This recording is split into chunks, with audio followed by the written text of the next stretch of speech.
చుట్టూ అంతా చీకటి, మట్టి, నిశ్శబ్దం. అసలు నేను ఇక్కడ ఎందుకు పడిపోయాను? ఎందుకు నన్నెవరు చూడటం లేదు? నేను కనిపించకపోతే అసలు నేనున్నానా? లేనా? రోజులు గడిచిపోతున్నాయి. పైకి చూస్తే వెలుగు కనిపించటం లేదు.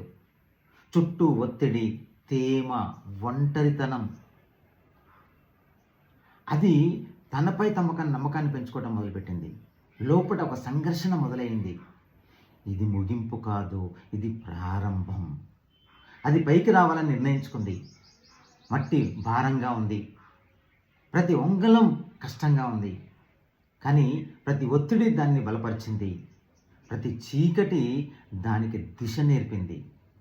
ఒకరోజు చిన్న మొలక, పచ్చటి మొలక నేలని చీల్చుకొని వెలుగులోకి వచ్చింది. అప్పుడు అది గ్రహించింది, నేను పాతి పెట్టబడలేదు, నేను నాటబడ్డాను. చీకటి అనేది శిక్ష కాదు, అది నన్ను తయారు చేసింది. మట్టి బంధనం కాదు, అది రక్షణ కల్పించింది. నిశ్శబ్దం ఒంటరితనం కాదు, అది పెరిగింది, నా పెరుగుదలకు తోడ్పడింది. ఏళ్ళ తర్వాత అదే విత్తనం ఒక పెద్ద చెట్టు అయింది. దాని నీడలో 10 మంది కూర్చున్నారు. దాని ఫలాలు 100ల మందికి పోషించాయి.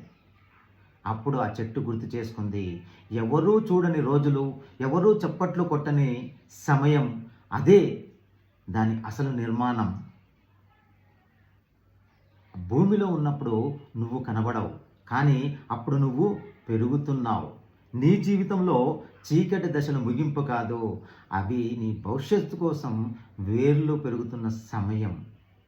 ఏమంటారు?